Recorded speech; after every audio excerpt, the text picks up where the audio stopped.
Bonjour à tous pour la visite de Kiev, le 31 juillet, c'était mercredi, c'était hier, avec un grand nombre de participants. Bonjour Luba. Здравствуйте.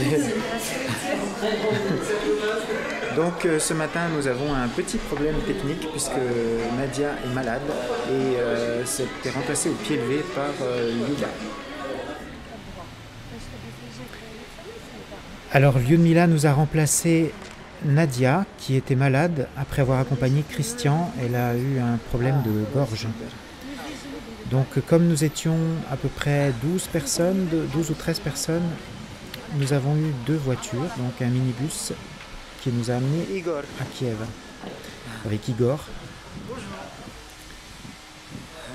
Et donc départ de l'hôtel Bratislava. Donc là c'est Henri qui rentrait, lui qui n'a pas pu participer parce qu'il prenait l'avion pour rentrer en France. On attend Vincent. Vincent est en retard. Aïe aïe aïe. Les amis. Donc nous avons une situation un petit peu spéciale puisque Nadia est tombée malade. Et donc nous avons remplacé Nadia au pied levé avec Svetlana, que vous voyez ici, et Luba qui va nous faire la visite. Donc Luba va faire la visite en russe et Svetlana va traduire. Donc c'est une visite un petit peu différente. Voilà. Alors la visite a commencé dès l'autobus avec la traduction simultanée de l'assistante Svetlana. Alors, mais quand même, je m'amuse à poser cette question. Alors. Et la réponse? Gauche. Les lignes de métro qui passent sur la rive gauche, ils ne sont pas souterraines. Ils sont, ils vont. Ben oui, inondation sinon. Alors Luba, qui était notre guide, nous posait des questions. C'était questions-réponses un petit peu pour nous tester nos connaissances. Alors on nous demandait sur quelle rive on se trouvait du côté de l'hôtel Bratislava. Donc le Bratislava c'est rive gauche et le centre-ville de Kiev est sur la rive droite. Donc là on arrive sur la place Maïdan. L'hôtel Ukraine.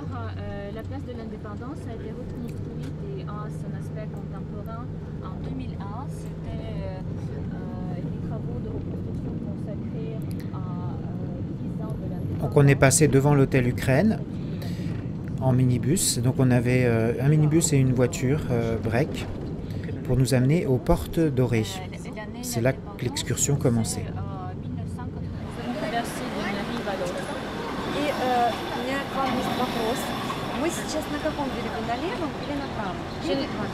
J'ai une question pour vous maintenant. Nous sommes sur quelle ville?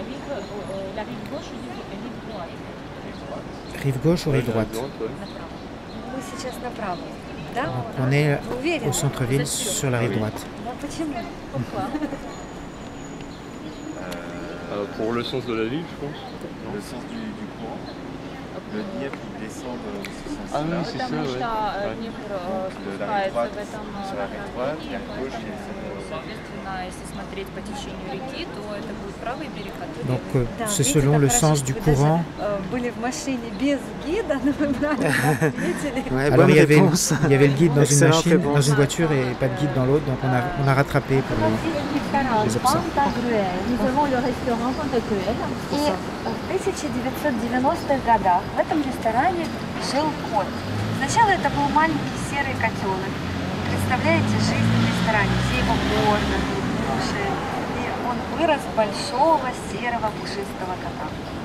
Il y avait un petit chaton dans ce restaurant. Нет, вообще. В 90-х годах. Dans les années, les années 1990, il y avait un petit chaton qui ont été élevés au restaurant. Il était bien nourri, bien, je sais pas, il avait du ventre. Пантюша, поэтому и имя такое, Пантагрель, кота назвали Пантюша. Et c'est pour ça qu'il s'appelle Pantoucha, parce que c'est le diminutif de Pantagruel. Vernis. Ah oui, Il est ça. Alors c'est une preuve que beaucoup de monde viennent ici pour faire du... Устраиваются загадать желание Пантюши. Pauvre chat. Bon, tant qu'à faire, moi je vais faire des choses. Ça mange pas de pain. Bah ouais, 20 лет. Et après le chat, vous pouvez voir. Alors on est vraiment dans le centre historique de Kiev et elle nous montre un petit château à côté des portes Il dorées. y a seulement 120, да. une centaine, 120 ans. Наверное, смотря на него, Château qui a 120 вспоминаются ans. сказки Шарля Перро. Peut-être vous pouvez. Qui ressemble au voir conte des de contes. Charles Perrault. Alors évidemment c'est un lieu hautement touristique avec des tonnes de touristes. Les portes dorées qui étaient donc elle nous a expliqué en fait toute l'histoire de cette curiosité de Kiev et la manière dont elle a été reconstruite au fil des années. И по перекидному мостику можно было попасть в Киев. Et maintenant, c'est le fragment d'une maquette de l'ancienne ville de l'époque, avec les portes d'or ici. Et c'était un repas. Comment? un repas, il y avait de l'eau et c'était Ouais. les douves et c'était très profond. Кстати, посмотрите, Quelle culture, пошли Christian? к Васюше загадывать желание. Мы бы уже не успели, если бы сейчас. Du 11e siècle. Но, к сожалению, до наших дней в первоначальном виде золотые ворота не дошли. Вот вы видите, как они выглядели в 19-м, в конце 19 века, лишь две стены. Mais malheureusement, ils n'ont pas gardé l'aspect ancien tel qu'il était avant. C'est l'aspect des portes d'or à la fin du 19e siècle. Или вот, например, 1950-е года. Et maintenant, vous voyez dans l'année 1950. А перед нами реконструкция начала 1980-х годов. Et devant nous, c'est la reconstruction du début de 1980. И сегодня это музей. То есть, Peut-être que vous avez vu quelque part son portrait. знаете где? Vous savez, На купюре Christian? 2 гривны. Да. sur une coupure de 2 hryvnias. On les retrouve sur les coupures de 2 hryvnias, sur les billets de 2 hryvnias. Потом заходите Donc c'était un espèce de château fort. внутрь этого строения. Ils sont aussi anciens, ils sont 5 à Kiev. Et il y a une toute petite copie de cette fontaine près des portes d'or. Et je vous propose maintenant de trouver cette copie. Сейчас мы посмотрим, кто из вас самый удачливый, кто же сможет найти. Подсказка, что фонтан находится на противоположной стороне улицы. То есть мы сейчас перейдем дорогу, а вы будете очень внимательно смотреть по сторонам. Я вам не скажу, или он на земле, или он на доме. Но, в общем, задание найти миниатюрный фонтанчик. Celui qui trouve gagne 100 grivnas. Ça fait pour Olivier. Donc là, elle nous a posé une colle. Il fallait trouver une miniature de la fontaine.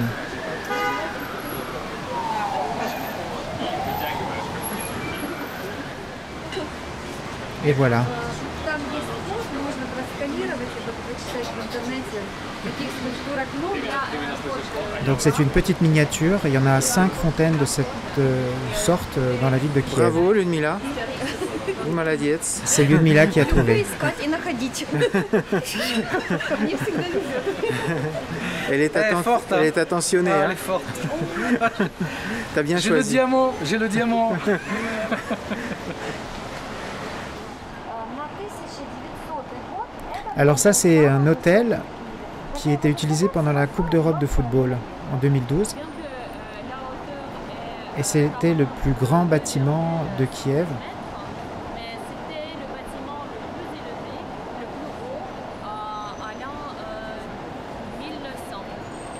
En 1900. строили как доходный, то есть 42 в mètres. начале 20 века была стройстапа. Pendant la Deuxième Guerre mondiale, c'était le Alors voilà le bâtiment des services secrets То есть вы можете Ukrainien. представить, какие qui était le centre de la Gestapo pendant la Deuxième Guerre mondiale. Je ne vais pas vous expliquer une version unique parce qu'il y a plusieurs versions. Une des versions que c'est comme un aigle qui descend.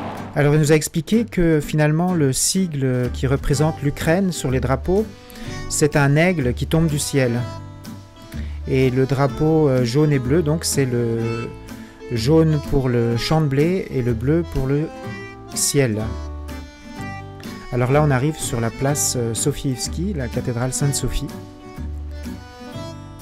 sur laquelle on a retrouvé une autre personne qui fait partie de ce voyage. On a pas mal de monde en fait, hein. Ça a été un voyage extrêmement éprouvant pour ma femme et pour moi parce que on avait un peu sous-estimé la quantité de personnes qui viendraient, puisqu'il y a des personnes qui se sont rajoutées pratiquement tous les jours durant le voyage. Donc des personnes qui ont sauté dans un avion, qui se sont dit qu'elles voulaient participer. Donc au final, à peu près au total 15 personnes, en espérant que ça sera la totalité, parce que la semaine prochaine on part en vacances. Ma femme est épuisée. Et Tatiana également part en vacances. Donc il restera Ina pour garder le fort. Et puis bon, nos assistantes évidemment qui ont été très sollicitées. Et Nadia est tombée malade. Donc là vous voyez Vincent avec Olga. Vincent qui était venu pour une rencontre, donc dans son cas ça semble bien s'être passé finalement. Et puis pour Henri également ça s'est bien passé, il a finalement décidé de faire plusieurs rencontres sur place, donc des personnes ont décidé de rajouter des rencontres quand ils étaient à Kiev. Et puis cette journée de mercredi c'est vraiment sympa, c'est une journée où on peut se détendre un peu et puis visiter, se balader dans Kiev. Спустя время его перестроили, и теперь он носит барокковое убранство. D'abord, c'était le style byzantin de la construction, et maintenant c'est le style de baroque. Oui. Но даже отсюда немножечко видно открытая кладка. Если присмотреться внимательно к стенам, это доказательство древнего возраста Софии Киевской. Et maintenant, même depuis ici, nous pouvons voir les briques, les petits morceaux qui ne sont pas couverts, les petits endroits sur le mur en briques. C'est une preuve de l'âge ancien de cette construction. И на сегодняшний день это музей, объект ЮНЕСКО. В Киеве всего 2 объекта, внесенных в список всемирного наследия ЮНЕСКО. Первый – это Софиевский собор, а второй – это Киево-Печерская лавра, древний пещерный монастырь. À Kiev se trouvent seulement 2 objets qui est considéré le patrimoine culturel de l'UNESCO. Alors, un objet c'est Sainte-Sophie et l'autre objet c'est l'aura de Kiev-Pечерска. C'est-à-dire c'est un complexe des grottes et il y a des églises. Ну и вот вы можете представить, что на самом деле за забором находится целый маленький городок, бывший монастырь. Он жил в 17 веке и был лидером национальной освободительной войны от полян.